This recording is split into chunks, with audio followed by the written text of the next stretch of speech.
Welcome back to another episode of Level Up. I am your hostess, Wendy Nolin. The topic of this week's blog is called The Cost of Saying Yes.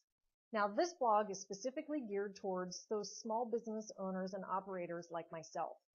Whether you're brand new in business or you've been in business for a few years, this is about saying yes to every single prospect that walks through your door, even if you're not the right person to serve them or they're not the right kind of client for you.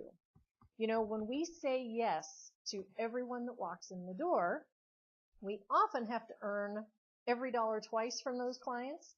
It taps our resources and drains our energy.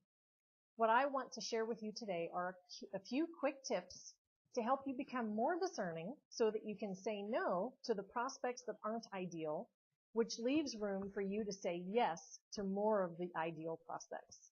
Number one is your prospects need to have a likability factor. You know, great marketers use the know, like, trust formula in great marketing and advertising campaigns.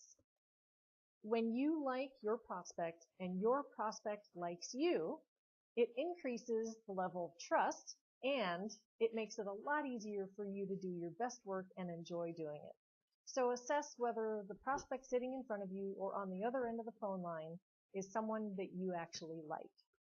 Number two, examine your intrinsic motivators. In other words, your values. Find out what your client values and see if it's in alignment with what's important to you.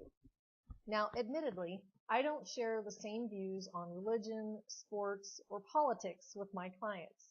But what I do share is a sense of integrity, authenticity, and some other important factors.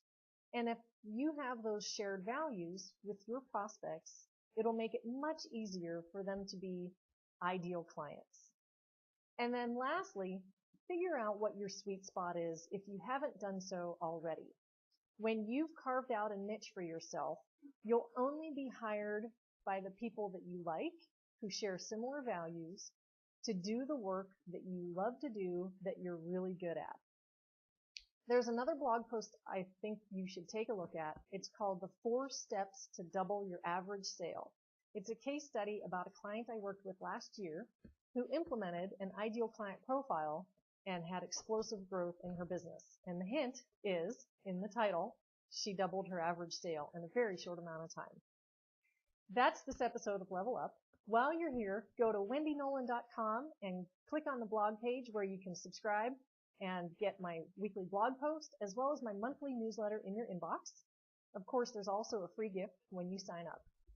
I'm on the World Wide Web on such popular social media outlets as Facebook, Pinterest, LinkedIn, Twitter, YouTube, and Google+.